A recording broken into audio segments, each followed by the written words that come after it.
전도주의를 2주 앞두고 있죠. 우리가 코로나 전에는 전도주의를 매년 봄과 가을에 두 차례 가졌습니다. 두 차례 가지면서 대신 우리는 그것을 막 아주 압박을 가해서 성도들이 전도를 하되 무리한 방식으로 하도록 하지 않고 그냥 전도주일이 있습니다 정도 광고를 하고 여러분들이 양심적으로 하나님 앞에 반응해서 그날에 맞추어서 보통 때 오면 어려운 설교할 수 있으니까 그날에 와서 한번 심령을 부딪힐 수 있게 그렇게 하려고 해왔죠. 그래서 특별히 우리가 전도주일을 하지만 전도주일에 특별한 그런 압박을 가하는 방식을 하지 않았는데 어떻게 보면 그렇게 해가면서 우리는 그 반대쪽 위험에 빠질 수도 있다 하는 생각이 들었습니다.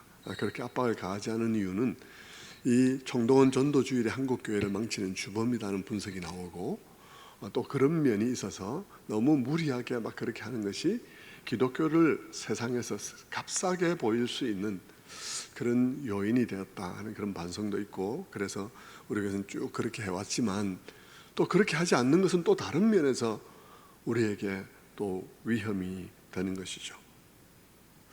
올바로 하자고 하는 것이 반대쪽 위험에 빠져서 어쩌면 전도하지 않는 더 나쁜 위험에 빠질 수도 있다. 하나의 위험을 피하려 하다가 다른 또 더 큰 위험에 빠지게 되는 그런 가능성이 우리에게 있다는 사실을 우리가 기억해야 할 것입니다. 감사하게도 이 CTCK에 제가 이사로 활동하다 보니까 두란노에서 책이 나오면 항상 그냥 이렇게 보내주는 일이 있어서 제가 이제 두란노에서는 책을 그냥 받아봅니다만 신간이 나오면 그 책 중에 죽은 교회를 부검하다는 책이 최근에 작은 책이 왔어요. 아주 작은 책인데 죽은 교회를 부검하다. 그 책을 보니까 죽은 교회는 죽은 이유가 있더라는 것입니다. 사람이 죽은 데는 사인이 있듯이 죽은 교회는 죽은 이유가 있더라. 근데 그게 많은 이유들을 이렇게 써놨는데 그 중에 눈에 전도주의와 관련해서 눈에 띄는 것은 교회에게 주어진 대명령을 망각했을 때, 망각한 교회, 그 교회는 반드시 망하는데 그것과 더해서 대사명을 망각하고 교회가 취향이 이끄는 교회가 됐을 때, 지가 되고 싶은 교회가 되고 교회가 무슨 취향 동호회처럼 되어져서 예배를 드리고 취향 동호회처럼 모였을 때 그 교회는 반드시 죽더라는 것입니다. 이런 예를 들어서 좀 그렇지만 교회 안에 구체적으로 예를 들면 그렇죠. 성가대 존재하죠. 어느 교회나 존재합니다. 근데 성가대라는 것이 정말 사명에 충실하고 그 마음속에 주님이 우리에게 주신 명령에 충실한 것이 아니라 그죠? 노래 잘하는 사람들이 노래를 좋아하는 사람이 모인 동호회가 된다든지 찬양단이 노래 좋아하는 사람들의 모임이 된다든지 그런 식으로 교회의 모든 활동들이 그것을 좋아하는 사람들이 그것을 하는 그런 모임이 되어진 교회, 그 교회는 반드시 죽더라는 것입니다. 그런 교회는 겉보기에는 건물도 있고 회중도 있고 성가대도 있고 오케스트라도 있고 찬양단도 있고 그래서 잠시 살아있는 것처럼 보여도 끝내는 소멸하고 말더라는 것이죠. 그런 점에서 우리는 우리 자신을 한번 돌아봐야 할 것입니다. 우리는 취향이 이끄는 교회인가 사명이 이끄는 교회인가 생각해 봐야 하는 것이죠.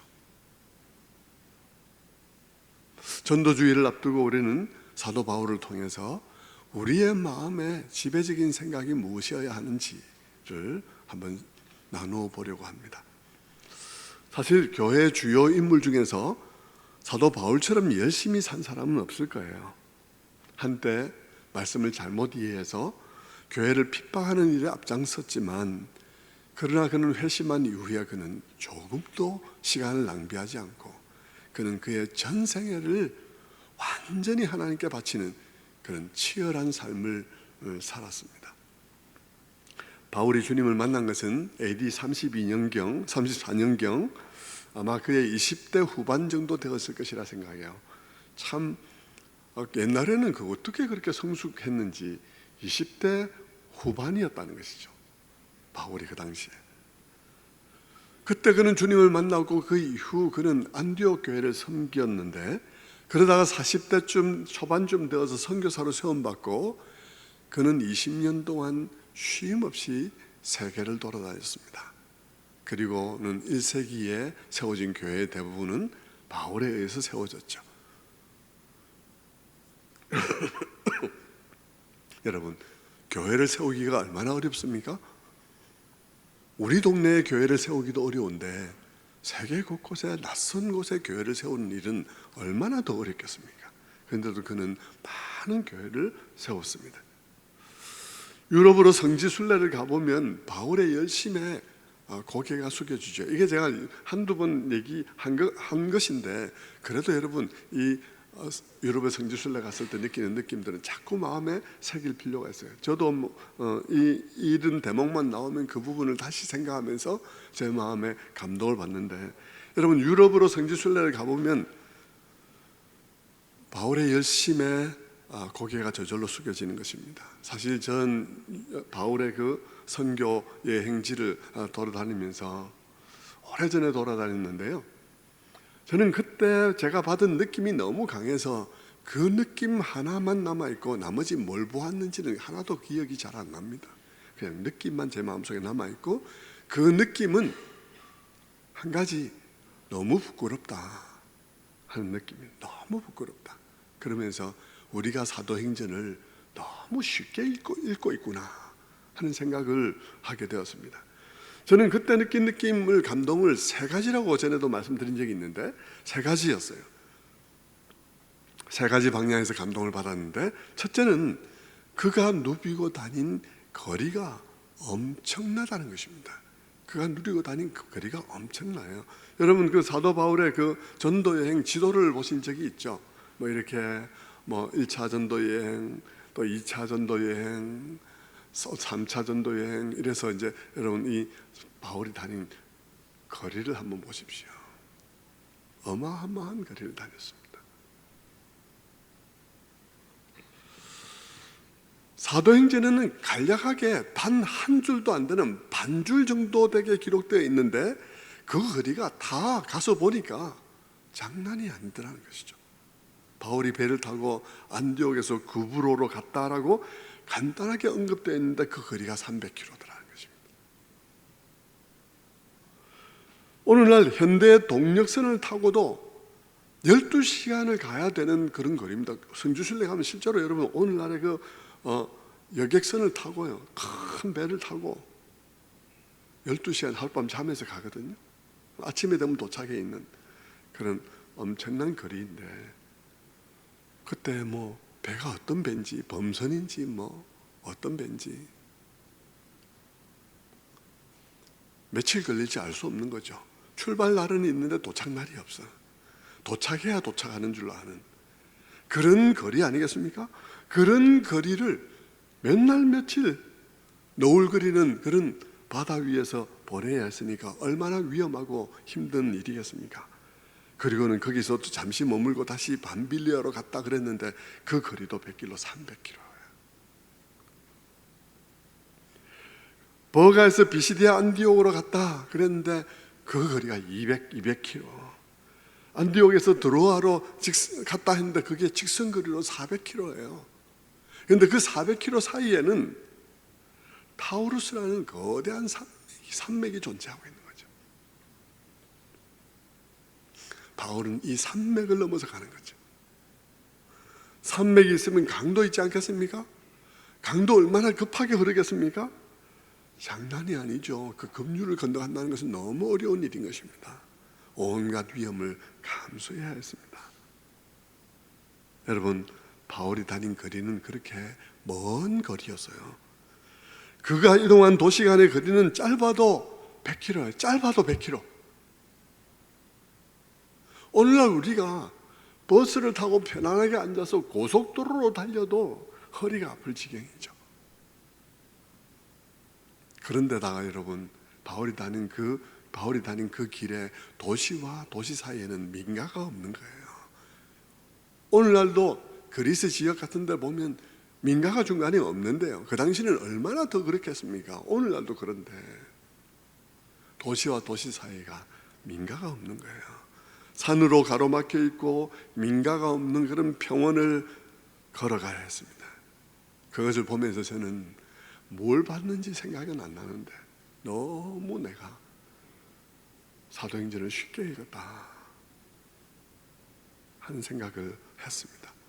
얼마나 배가 고팠을까? 그 먼 길에 발바닥은 얼마나 아팠을까? 신발도 요새 같은 구두가 아닌데 그런 제대로 되지도 않은 신발을 신고는 타루스 산맥을 넘어갔으니까 그 캄캄한 산길을 갈 때 얼마나 무서웠을까? 사람이 없어서 무섭고 사람이 있어서 무섭고 짐승이 나와서 무섭고 민가가 없는데 배고프고 헐벗고 굶주리고. 성도 여러분, 복음은 우리에게 그렇게 전해졌습니다.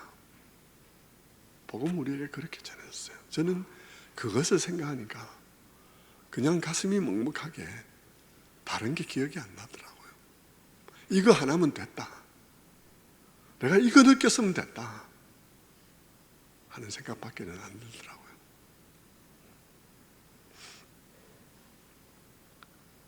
둘째, 마음이 찡했던 것은 바울이 그렇게 길을 쓰고 가도 그를 기다리는 것은 핍박이었다는 것입니다. 그가 그렇게 험산을 넘어가고 그렇게 발이 아프면서 굶주리며 찾아갔는데 그를 기다리는 것은 그를 환영하는 사람들도 아니었고 그에게 지불되는 두둑한 강의료도 아니었습니다. 그를 기다리는 것은 냉대와 조롱과 비난과 두들겨 맞음과 투옥뿐이었습니다. 그는 돌에 맞아 거의 죽었을 경우도 있었습니다. 여러분, 우리는 신앙생활을 하면서 어떤가요? 우리는 신앙생활을 하면서 이 교회에서 저 교회에서 조금만 고생되고 조금만 자존심 상해도 때려친다 그러면서 난리를 치고 그러죠. 저도 여러분 신학하고 난 다음에 목회를 하다가 힘들어서 이런저런 이유로 또 거룩한 또 이유로 거룩한 이유도 많죠. 나의 부족한가 여러 가지로 힘드니까 그만두겠다고 저희 아버님한테 전화하면 저희 아버님은 야, 목회 뭐로 하냐? 사명감으로 하는 거지 목회를 뭐로 하는 거야? 늘 한마디, 목회는 사명으로 하는 거야. 그 한마디만 했습니다. 우리는 조금만 고생돼도 조금만 자존심 상해도 때려친다고 그러는데 사도 바울은 그렇게 냉대당하고 핍박받으면서 그렇게 험한 길들을 굶주리면서 그 먼 길을 다녔습니다. 그렇게 해서 그는 향기가 되었습니다. 고린도후서 2장 15절에서 그러죠. 우리는 그리스도의 향기니 이 사람에게는 사망으로부터 사망에 이르는 냄새요 저 사람에게는 생명으로부터 생명에 이르는 냄새라. 어떤 사람들은 사도 바울을 보면서 미쳤다고 말하고 극도의 혐오감을 보일 수도 있지만 어떤 사람들은 그를 보면서 저 사람은 왜 저렇게 고생할까? 그가 전하는 예수가 누구길래 저렇게 하는 것일까? 하면서 그를 바라보고 마음이 열리고 생명이 일어나는 것입니다. 여러분, 우리는 이 세상에 그런 생명으로 그런 향기가 되도록 부름을 받는 것이죠.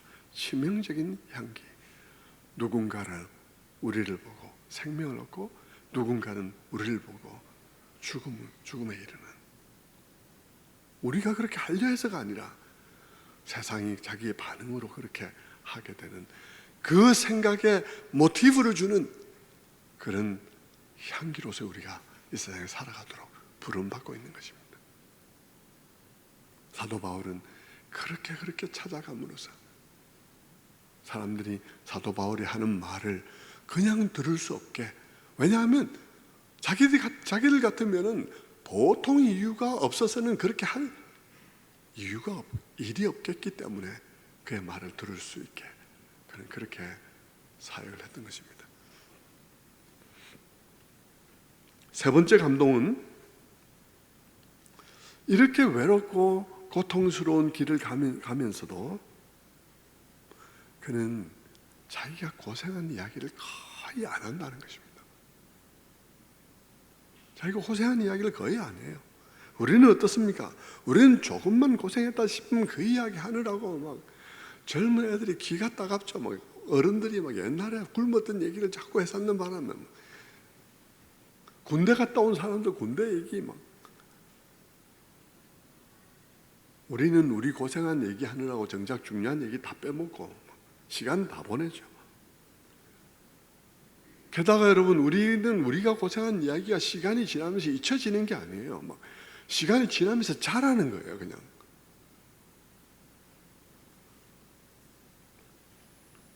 그러나 바울은 자기가 고생한 이야기를 거의 하지 않습니다. 그게 참 감동적인 것이죠. 예를 들면 구브로의 바보라는 항구에서 밤빌리아 버가에 이르는 백길이 300km인데 참 그 길을 한 줄로 그냥 어떻게 썼냐?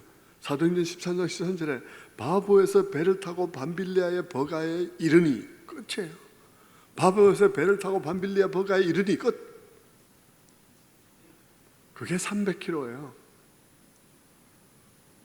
출발 날짜만 있고 도착 날짜는 없는 가운데 바다 위에 떠서 온갖 고생하고 막 구토하고 난리가 났을 텐데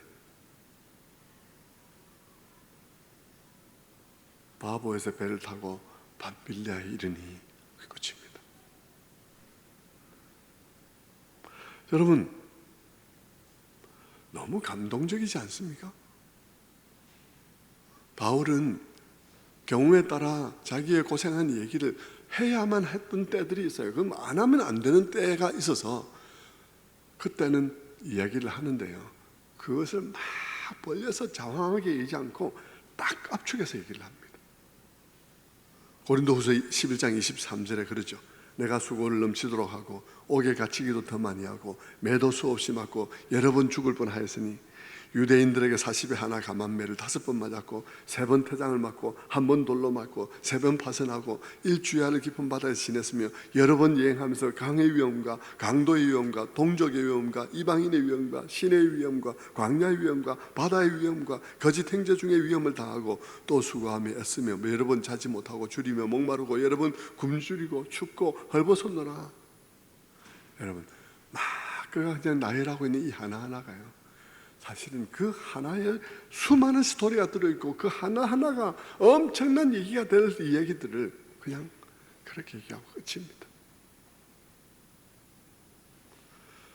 그리고 그가 그렇게 얘기할 필요가 그가 다른 경우에는 그가 그렇게 꼭 말해야 되지 않을 경우에는 그는 어떻게 말했냐 하면 이렇게 아무 말을 하지 않거나 아니면 언급할 경우에는 이렇게 언급했어요. 고린도전서 15장 10절 하반절에 내가 모든 다른 사도보다 더 많이 수고하였으나 내가 아니요 오직 나와 함께 하시는 하나님의 은혜로다.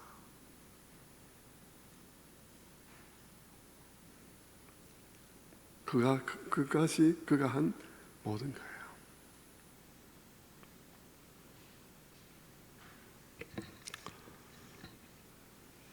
이에스더 선교사님이 내일 미국으로 들어가신다 그러는데 그분 만나도 그렇습니다. 다른 사람 만나면 고생 얘기 안 해요. 저희 만났을 때 일부 요만큼 얘기하지만 고생한 얘기 별로 하지 않더라고요. 어쨌든 여러분, 바울은 이렇게 죽을 고생하며 소아시아와 마케도니아에 전도를 했습니다. 누구도 할 수 없는 일을 했죠. 그렇다면 여러분 어떻습니까? 이 정도 일을 했으면, 그 정도 교회를 세우고 이 정도 고생했고 그랬으면 이제 어떻게 할까요? 보통은요, 이제 좀 쉬어야 되겠다, 그렇게 말할 것입니다. 근데 바울은 어떻게 하나요? 바울은 오늘 로마서에서 그의 눈을 로마와 로마의 서부에 있는 지역들을 바라봅니다. 저기도 복음이 전해져야 되는데 하고 바울이 그런 목적을 가지고 로마서를 쓰고 있는 거예요. 여러분, 바울은 어째서 그는 그런 마음을 가지었을까요? 바울이 그런 마음을 가진 이유는 두 가지 이유 때문인데요. 오늘 본문 속에서 살펴보면 두 가지 이유 때문에 바울은 그런 말을 하는데, 하나는 자기의 생애가 열매를 맺게 하기 위해서 그렇게 하고 싶다라고 첫 절에서 얘기를 하고요. 그 다음에 또 무엇 때문에 자기가 그 일을 하고 싶어 하냐 그러면 내가 빚진 자기 때문이다 라고 얘기를 하는 거예요. 여러분, 열매는 뭐고 빚진 거는 또 뭘까요? 바울은 어떤 의미에서 열매를 맺고자 함이라 말하고 빚진 자라고 말하는 걸까요? 여러분, 성경에서는 열매라고 말을 할 때 세 가지 경우의 열매를 말을 합니다. 대충 제가 생각해 보니까 세 가지의 경우에 열매가 있더라고요. 첫째는 인격의 변화입니다. 인격의 변화. 예수 그리스도를 깊이 알면 마치 우리 안에 마치 잘 익은 과일처럼 인격의 변화가 일어나게 되는 것입니다. 갈라디아서는 그것을 성령의 열매라 이렇게 얘기를 하죠. 성령의 9가지 열매가 아니라 성령의 그냥 열매, 9가지 맛을 가진 열매, 9가지 열매가 아니라 9가지 맛이 어우러져 있는 열매입니다. 마치 사과 안에 단맛이 있고 신맛이 있고 사과의 고유의 향이 있고, 그래서 그런 것이 어우러져 있는 것처럼 주님을 만나고 성령을 쫓아 행하는 그런 사람들의 삶 속에는 한 인격 안에 9가지 특성을 가진 열매가 맺히게 된다 하는 말씀이죠. 9가지 인격적 맛이 담겨 있는 열매가 맺힌다는 것입니다. 9가지 맛이 뭔가요? 갈라디아서 5장 22절의 말씀처럼 오직 성령의 열매는 사랑과 희락과 화평과 오래 참음과 자비와 양성과 충성과 온유와 절제니. 자, 사랑과 희락과 화평과 오래 참음과 자비와 양성과 충성과 온유와 절제라는 이런 특성을 가진 인격적 맛이, 이런 맛이 깃들어진 인격이 이루어진다는 것입니다. 여러분, 그런 맛이 어우러진 인격이 무엇을 가리키는 건가요? 그것은 그리스도의 성품을 가리키는 거예요. 그리스도의 성품의 맛이 그 사람에게서 나타나게 된다는 것입니다. 사람이 예수를 믿고 그의 삶 속에 자기의 육신의 소욕을 쫓아서 행하지 아니하고 그리스도를, 성령을 쫓아서 행하려 하면 점점 시간을 가지고 그 사람의 인격 속에 열매가 맺히게 되는데, 어떤 열매가 맺히냐 하면 그 사람의 인격 속에 예수 그리스도의 이러한 성품의 특성들이 어우러진 인격의 맛이 그 사람에게서 나타나게 된다는 것입니다. 그것이 뭡니까? 그것이 예수 그리스도의 향기예요. 예수 그리스도의 향기입니다. 그것이 우리에게서, 우리의 인격을 통해서 나타나게 되는 것입니다. 고린도후서 2장 15절의 말씀에 우리는 구원받는 자들에게나 망하는 자들에게나 하나님 앞에서 그리스도의 향기니라고 말을 했는데요, 그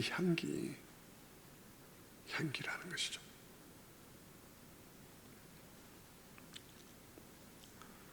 성도 여러분, 우리는 오래 믿어도 이런 향기가 느껴지지 않는 분들이 많아요.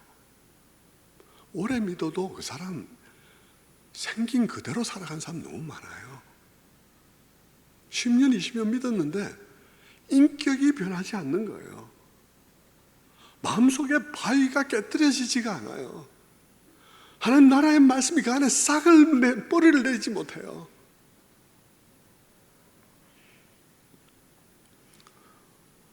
그 사람은 그냥 세상 사람인데 종교를 기독교로 가지고 있는 거죠.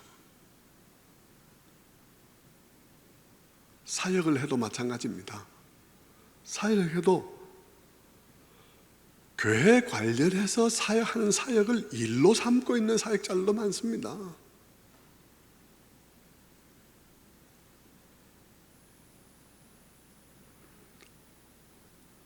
여러분, 하나님께서는 우리에게 인격의 열매를 맺기를 원하시는 거예요. 시간이 지나면 그리스도가 우리 안에 하나가 되는, 존재적으로 하나가 되어 선언적으로 하나가 되었을 뿐만 아니라 실제 존재적으로도 하나가 되는 그런 일이 일어나기를 원하는 것이죠. 자, 성경이 열매라고 말하는 두 번째 경우가 있는데, 두 번째 경우는 삶을 말할 때입니다. 삶을 말할 때, 특히 그 삶이 하나님 나라를 드러내는 삶이 되어질 때 결실을 한다라고 말을 하는 거예요. 열매라고 말하는 것입니다. 씨 뿌리는 비유, 구약에서 포도나무가 열매를 맺었니 안 맺었니, 뭐 좋은 열매를 맺었니, 이런 것들, 씨 뿌리는 비유 속에서 말씀했던 것처럼 우리 안에 예수 그리스도를 깊이 영접하면 우리 안에 기쁨이 넘치죠. 하나님 나라가 우리의 마음에 뿌려졌기 때문인 것입니다.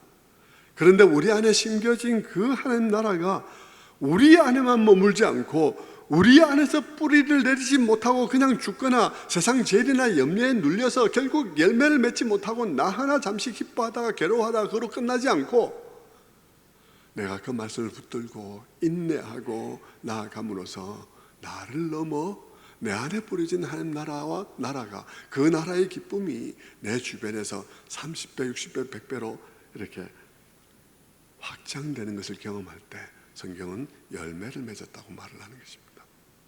열매를 맺었다. 하나님께서는 우리에게 그런 열매를 맺기를 권고하고 계십니다. 그래서 그런 열매가 없을 때 주님께서는 거기에는 종교적 행위만 있다고 보고 잎만 무성한 무화과 나무라고 비난을 하는 것이죠. 그럴싸한 종교적인 모양만 잎사귀처럼 무성하게 많고 그럴싸하지만 그 가운데 변화된 삶은 없는 그런 모습을 일하는 것이죠. 그저 자기만을 아는 종교가 된 것입니다. 온 세상을 위하여 하나님 나라가 그들에게 주어졌는데 그냥 한 사람의 만족으로 끝내버린 거예요. 온 세상을 구원하기 위한 하나님의 그 복음이 우리에게 선물로 주어졌는데 내 한 사람의 만족으로 끝내버리는 것입니다. 주님은 그런 기독교는 쓸모없다라고 말하는 거예요. 여러분은 어떤 기독교에 속해 있나요? 여러분은 어떻게 신앙생활을 해가고 있습니까? 여러분 안에 뿌려진 하나님 나라는 누군가에게 전해지고 있습니까? 여러분 안에 아멘 하며 여러분이 주일날 느낀 그 기쁨과 희열은 주중에 2배가 됩니까? 3배가 됩니까? 아니면 시들어 없어지는 것입니까?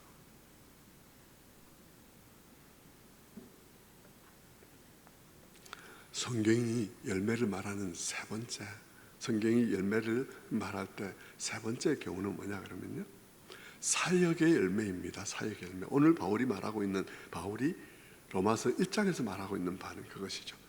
구원받은 사람이 그냥 자기 한 몸 구원받는 것으로 만족하지 않는 거예요. 그 나라를 전하고 교회를 세우고 교회를 섬기고 돌보고 그래서 하나님 나라를 확장해 가는 것입니다.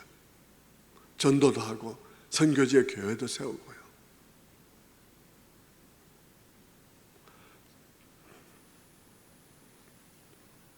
최근에도 우리 교회에 한 2달 전에 한 분이, 그리고 최근에 또 지난주에도 한 분이 거액의 헌금을 해주셨어요.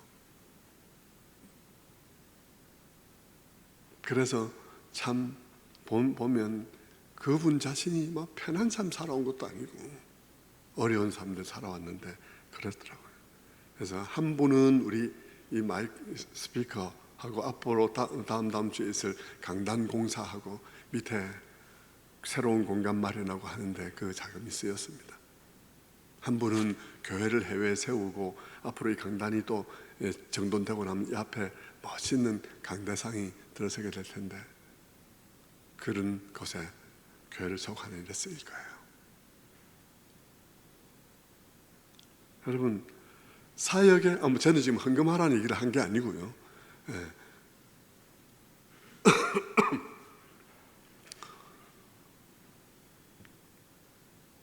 어쨌든 사람이 복음을 받아들이고 나 한 몸을 위해서 살았느냐. 저는 그분들 보면서 두 분 다 참 외로울 수 있는 분들인데 제 마음에 참 너무 많이 찡했어요. 근데 어쨌든 구원을 받은 사람들, 복음을 받은 사람들, 내 한 몸 구원받은 것으로 만족하지 않고 선교지에 교회를 세운다든지 무언가 교회를 일으키거나 섬기는 일들을 위해서 자기 자신을 사용한다는 것입니다. 근데 여러분, 바울의 이런 말씀과 삶은 우리 자신에게 이렇게 물어보게 합니다. 우리는 이런 열매를 맺고 있나? 이런 인격의 열매, 이런 삶의 열매, 그리고 사역의 열매를 맺고 있나? 평생 여러분은 열매를 맺고, 어떤 종류의 열매든지 열매를 맺고 있다고 생각하십니까? 심각하게 우리가 한번 자신을 돌아봐야 하는 것입니다. 여러분, 바울은 뭐라고 말하고 있냐면, 이런 열매에 대해서 뭐라고 말하고 있냐 그러면, 신자가 구원받고 구원받았으면 바로 주님께로 가면 되지 이 땅에 사는 이유가 뭐냐? 라고 묻는다면 이 땅에 남아서 여전히 살고 있는 이유는 열매라고 말을 하는 것입니다. 사도 바울은 그렇게 이해를 하고 있는 거예요. 인격의 열매, 또 하나님 나라를 30배, 100배로 이렇게 주변에 확산시키는 열매, 사역의 열매를 위해서 이 땅에서 우리가 살아가고 있고, 우리가 이 땅에서 살아가고 있는 이 시간은 우리가 신자 되고 난 다음에 바로 천국 가면 열매 없어. 우리가 신자 되고 난 다음에 이 땅에 살아가는 이 시간이 열매를 맺을 수 있는 유일한 시간이라고 그는 인식하고 있는 것입니다. 그래서 그는 이 땅에 살아가는 이유도 이런 열매를 맺기 위해서 우리가 살아간다고 그는 이해하는 거예요. 그는 빌립보 교회에 보내는 서신에서 그래서 그는 이렇게 말하는 것입니다. 빌립보서 1장 21절에 이는 내게 사는 것이 그리스도니 죽는 것도 유익함이라.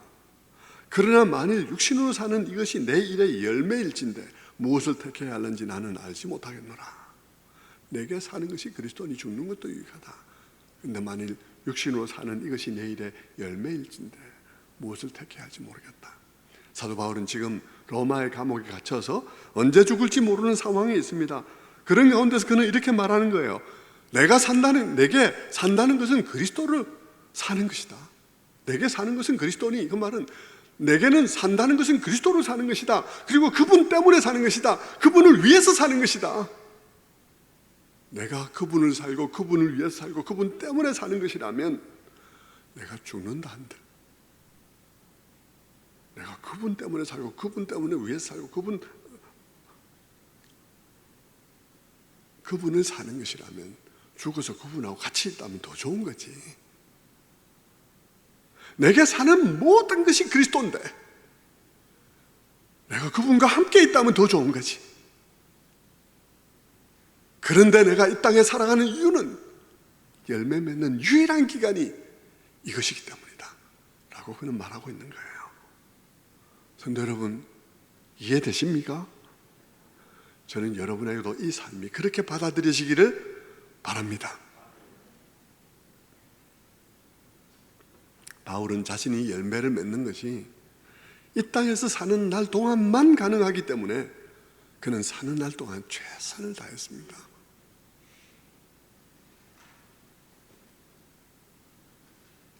성도 여러분, 여러분은 바울의 이런 자세에서 무엇을 배웁니까? 우리 또한 그랬으면 얼마나 좋을까 하는 생각을 합니다. 우리가 내 한 몸 구원받은 것으로 만족하는 삶 되면 안 되지 않겠습니까? 그렇게 알고 살아가면서 이 세상 살이를 이 열매 맺도록 주어진 이 시간을 다 보내버린다면 안타까운 일 아니겠습니까? 그건 하나님이 미워하시는 삶이죠. 저는 우리 모두가 주님을 향해서 열매를 맺는 삶을 살게 되기를 바랍니다. 인격의 열매, 또 하나님 나라를 풍성하게 하는 삶의 열매, 그리고 사역의 열매 맺게 되기를 바랍니다. 여러분이 교사로 섬긴다면 그 교사의 자리가 여러분이 사역의 열매를 맺는 자리입니다. 여러분이 목장의 리더로 생긴다면 여러분이 그 목장이 여러분이 열매를 맺는 자리인 거예요. 어차피 여러분이 이 땅에서 열매를 맺어야 될 거라면 여러분 그 목장인 것이 감사한 일이죠. 교사인 게 감사한 일이에요. 은혜인 것입니다. 전도도 마찬가지입니다. 여러분, 여러분이 변화된 인격을 가지고 여러분 안에 주어진 하나님 나라의 기쁨을 30배, 60배, 100배로 늘려가면서 주변을 풍성하게 하여 여러분이 그들을 여러분의 자리로 이끌어 줄 수 있다면 그것도 하나님을 향한 귀한 열매인 것이죠. 여러분도 그렇게 해서 복음 전파에 기여하시기를 바랍니다. 그리고 누군가에게 복음을 전하고 교회를 든든히 세워가시기를 바랍니다. 이 땅에 사는 날 동안만 열매를 맺을 수 있다는 사실을 기억하시기를 바랍니다. 여러분, 언제까지나 이 시간이 주어진 건 아니에요. 사역의 열매를 맺을 수 없는 날이 어느 날 갑자기 옵니다. 여러분, 인격의 열매는 그 아파도 인격의 열매를 맺을 수 있죠. 아파도 인격의 열매를 맺을 수 있습니다. 여러분이 믿음으로 강건하다면 아파도 기쁨의 열매를 맺을 수도 있겠죠. 그런데 여러분, 사역의 열매는 맺을 수 없는 날이 어느 날 갑자기 옵니다. 여러분, 언제부터 여러분이 사역의 열매를 맺을 수 없을 거라고 생각하세요? 60부터? 70부터? 40부터?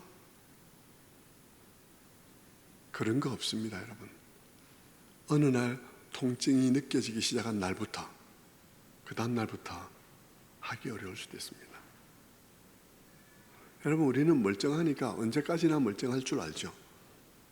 어느 날 이상한 증상이 나타난 순간부터 우리는 아무것도 못할 수도 있습니다. 인생은 늘 그런 거예요. 늘 우리 속에 무언가가 진행되고 있습니다. 무언가가 진행되고 있는데 어느 날 나의 그 부분을 건드리기 시작하는 날, 진행되어 오다가 40년 잘 지내왔어, 50년 잘 지내왔어요. 어느 날 그것이 건드리기 시작하는 날부터 나는 더 이상 사역의 열매를 맺을 수 없을 수 있어요. 여러분, 지금 내가 할 수 있음을 감사해야 합니다. 교사입니까? 은혜입니다. 열심히 교사로 봉사하십시오. 목장의 리더입니까? 은혜입니다. 지금 할 수 있음에 감사해야 할 것입니다.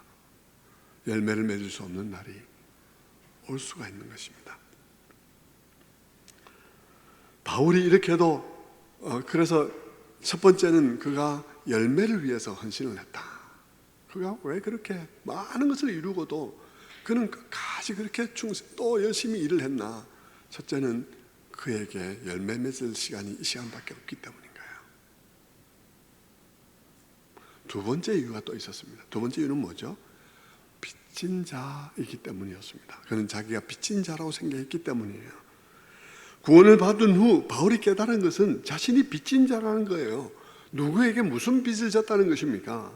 물론 첫째는 구원을 주신 주님께 빚을 졌죠. 주님은 우리에게 빚 아니야. 그건 선물이야. 그건 그냥 은혜야라고 주님은 계속 말씀하시지만 바울의 마음에는 늘 그것이 주님께 은혜에 빚진 마음이 있는 것입니다. 그가 그렇게 정말 이것을 꼭 빚이라고 말해야 할지 뭐라고 말해야 할지 모를, 정말 내가 가만히 있을 수 없다는 의식을 가지게 된 이유는 그가 그런 은혜를 받을 자격이 없었기 때문입니다. 그는 주님을 몰랐고 몰랐을 뿐만 아니라 주님의 교회를 핍박했습니다. 그런데 나중에 알고 보니까 주님은, 하나님께서는 그를 쭉 보고 계신 거예요. 쭉 보고 계시다가 스데반을 죽일 때도 보고 계셨고 교회를 잔멸할 때도 보고 계셨고, 보고 계시다가 하나님께서 다메섹 거의 도착했을 때 거기서 딱 자기를 붙잡으신 거죠. 그동안에 하나님께서 오래 참으시면서 그를 지켜만 보고 계셨다는 사실을 그는 알게 된 것입니다. 하나님의 은혜가 어떤 것인지를 알게 되었던 것이죠. 여러분, 우리도 그렇지 않습니까? 우리가 은혜를 깨닫고 나면 하나님께서 다 알고 그 시점 어느 결정적인 타이밍이 될 때까지 하나님께서 기다리고 계셨다는 사실을 느낄 때들이 있는 것입니다. 그런데 사도 바울은 생각을 하게 되는 것이죠. 하나님께서 왜 그렇게 오래 참으셨는지, 왜 구원해 주셨는지 하고 생각해 보니까 그가 무엇 때문에 하나님께서 그를 참으시고 구원해 주셨다는 겁니까? 단지 자기 때문이 아니더란 것입니다. 자기가 무언가 잘나서 자기를 구원하지 않은 것은 구원한 것이 아니면 말할 것도 없고, 자기를 구원한 데에는 위대한 목적이 있기 때문이었다는 것입니다. 그 목적은 뭐냐 그러면 자기를 구원하는 게 아니고 이방인을 구원하기 위해서 자기를 구원했더라는 것입니다. 이방인을 구원하기 위해서 자기를 구원했더라는 것이죠. 그는 다메섹 도상에서 주님을 만나고 난 다음에 눈이 멀었습니다. 그래서 누군가의 도움으로 간신히 어느 집에 들어가서 그게 완전히 무너져 있었습니다. 얼마나 황당했겠습니까? 자기가 그렇게 섬기는 하나님을 자기가 핍박했으니까. 그런데 자기가 그 집에 무너져 있는 동안 하나님께서는 아나니아라는 사람을 설득하고 계셨습니다. 너 바울에게 가. 주님 못 갑니다. 왜 하필이면 사울입니까? 주님께서 그 아나니아에게 말했습니다. 사도행전 9장 15절에 말씀하십니다. 가라. 이 사람은 내 이름을 이방인과 임금들과 이스라엘 자손들에게 전하기 위하여 택한 나의 그릇이다. 자신이 핍박한 분이 하나님의 아들이라는 사실을 알고는 충격받아서 쓰러져 있고 무너져 있는 그에게 아나니아가 찾아와서 들려준 이야기는 하나님이 그를 불렀다는 것입니다. 이방인을 위한 그릇으로 불렀다는 것입니다. 무슨 생각이 들었겠습니까? 자기가 구원받은 것은 자기의 잘남 때문이 아닌 것은 말할 것도 없고, 자기가 구원받은 것은 단지 한 가지 이유, 그것은 구원받아야 할 누군가 때문에 자기가 구원받았다는 사실을 한 것이죠. 그것은 이방인이었습니다. 자기가 유대인으로서 헬라어에 능통하고 그렇게 자기 말고도 안 하겠다면 안 하는 거지만 하나님께서 그런 자기를 부른 것이죠.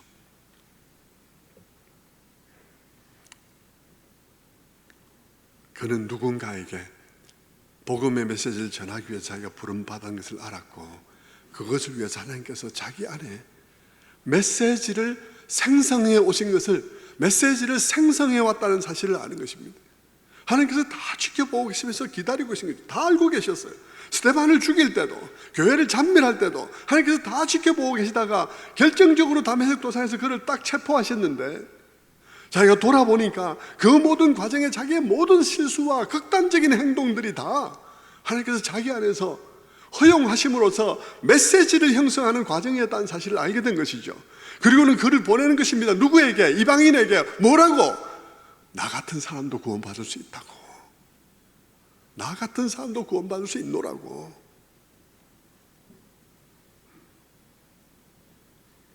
그는 자기가 구원받은 이유가 그 하나라는 사실을 깨닫는 거예요.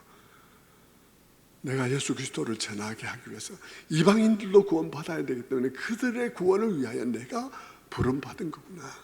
그리고 하나님께서 나를 이런 방식으로 구원하신 것은 내 안에 그들에게 전할 메시지를 형성한 것이구나. 다른 사람들에게 가서 내가 예수 이야기를 할 때 남의 이야기로가 아니라 나의 이야기로 전할 수 있도록, 마르고 닳도록 그 은혜를 얘기를 해도 끝이 없이 얘기할 수 있게 하나님께서 내 안에 그의 메시지를 형성하신 것이구나.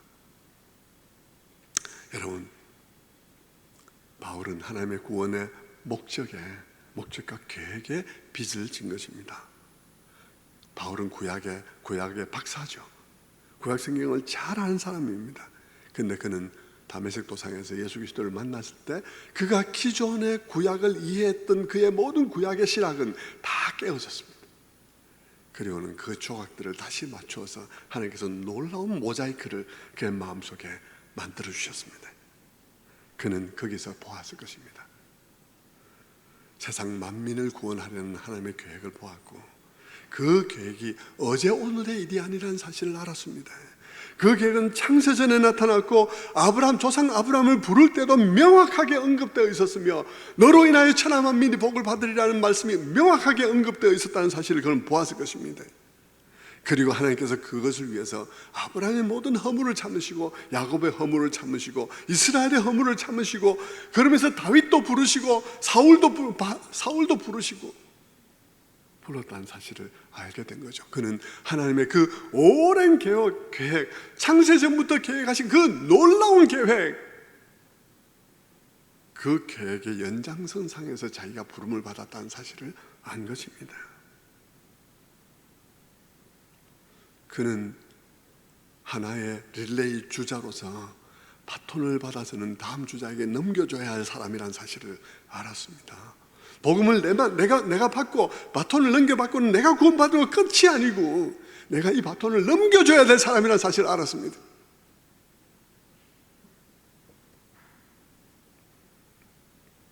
사도 바울은 기도하면서 수없이 물었을 것입니다. 주님, 왜 나 같은 자를 구원하십니까? 왜 나같이 교회를 핍박한 자를 구원하십니까? 주님이 대답했을 것입니다. 그래, 가라. 가서 이방인에게 전해라. 너 같은 자도 구원받을 수 있다는 사실을 전해라. 그렇다면 여러분, 바울은 누구에게 빚진 것인가요? 먼저는 그리스도께 빚을 졌습니다. 나의 나 된 것은 내가 아니고 나와 함께 하시는 하나님의 은혜다. 하나님의 은혜에 빚졌죠. 또 무엇에 빚졌나요? 하나님의 목적에 빚을 졌습니다. 그 하나님의 목적에는 누가 있습니까? 그 목적 한가운데에는 세상 모든 민족이 있고 거기에는 이방인들이 있는 거예요. 로마서 1장 14절의 말씀, 헬라인이나 야만인이나 지혜 있는 자나 어리석은 자에게 다 내가 빚진 자라. 하나님의 목적에 빚져 있고 그 목적 안에는 헬라인이 들어있는 거예요. 야만인들이 들어있는 거예요. 이후 바울은 끝까지 자기가 무엇 때문에 구원받았는지를 기억하면서 살았습니다. 성도 여러분, 말씀을 맺겠습니다. 우리는 어떨까요? 우리는 다르겠습니까? 우리는 그냥 우리의 구원이 우리의 부르심의 마지막 목적일까요? 아닙니다. 우리도 누군가를 위해서 부름받았습니다. 우리도 누군가에게 이 복음의 바톤을 넘겨줘야 합니다. 여러분이 그냥 여러분이 갖고 계신 거예요. 그건 안 되는 거죠. 우리도 빚진 자예요. 주님의 은혜에 빚졌고요. 주님의 목적에 빚졌어요. 그리고 그 목적을 위해서 헌신해서 지금까지 나에게 이 바톤을 전달해 준 주님이 우리를 위해서 보내주신 분들의 희생에 빚을 졌습니다. 바울을 위시해서 이 땅에 오신 선교사님들에게 빚을 졌습니다.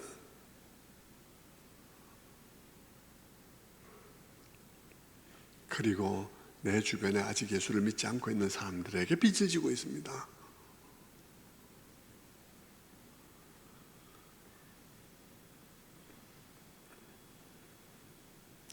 이 부분에 대해서 팀 켈러는 그렇게 얘기를 해요. 만약 여러분이 누군가가 여러분에게 돈 100만을 누구를 전해달라고 전해주었다고 칩시다. 근데 여러분이 그것을 30년간 전해주지 않고 있다면 여러분은 어떤 사람입니까? 여러분이 돈 100만 원 누구에게 전해달라고 맡아놓고 그 100만 원을 30년간 누구에게 전해주지 않고 있다면 여러분 어떤 사람일까요? 여러분이 그런 사람이어도 좋습니까? 또 다른 예를 들 수도 있을 것입니다. 어떤 사람들이 동굴에 들어갔다 길을 잃었어요. 아무리 찾아도 나갈 수 있는 길을 찾을 수가 없는 거예요. 그런데 그들이 모여있는 곳에 어떤 사람이 밧줄을 들고는 풀면서 자기들에게 찾아왔습니다. 그리고는 이 밧줄을 따라서 나가면 된다고 그 밧줄을 첫 번째 사람에게 주었습니다. 이 사람이 그 밧줄을 들고 밖에 나간 거예요. 사람들이 그걸 들고 나오면 어떡하냐고, 들어가야지 하는데 안 들어가는 거예요. 어떻게 생각하세요? 여러분이 그런 사람이라도 괜찮은 것입니까? 여러분이 복음을 듣고 아무에게도 말하지 않고 있는 이 상황이 그와 같은 상황이라고 생각되지 않습니까? 평촌 새순교 성도 여러분, 우리 너무 이 부분에 대해서 비양심적인 사람들이 되어서는 안 될 것입니다. 누군가에게 말해야 합니다. 누군가에게 말해야 됩니다. 이 바톤은, 내게 들려있는 이 복음의 바톤은 나를 위해서 준 게 아니에요. 전해야 합니다. 반드시 전해야 됩니다.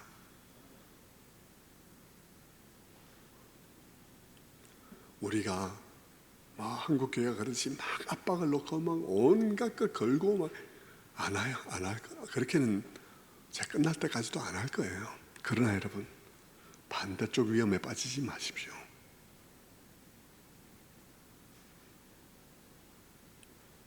점잖을 수 있을지는 몰라도 여러분은 100만 원을 전해주지 않는 사람이에요. 죽을 때까지.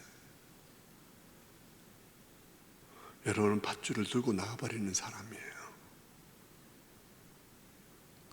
그래도 괜찮은 것인가요?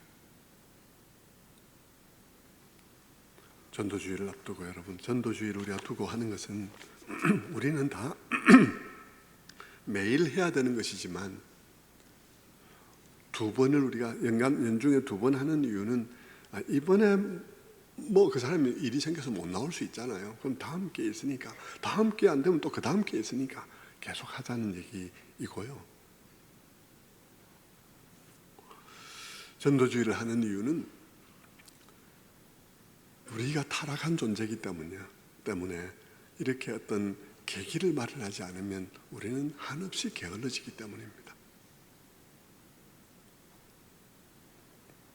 교회가 신자의 어머니로서 이빨 닦고 자야지라고 어머니들이 말하는 것처럼 전도해야 된다고 말할 때 여러분, 전도할 수 있는 여러분 되시기를 바라고요.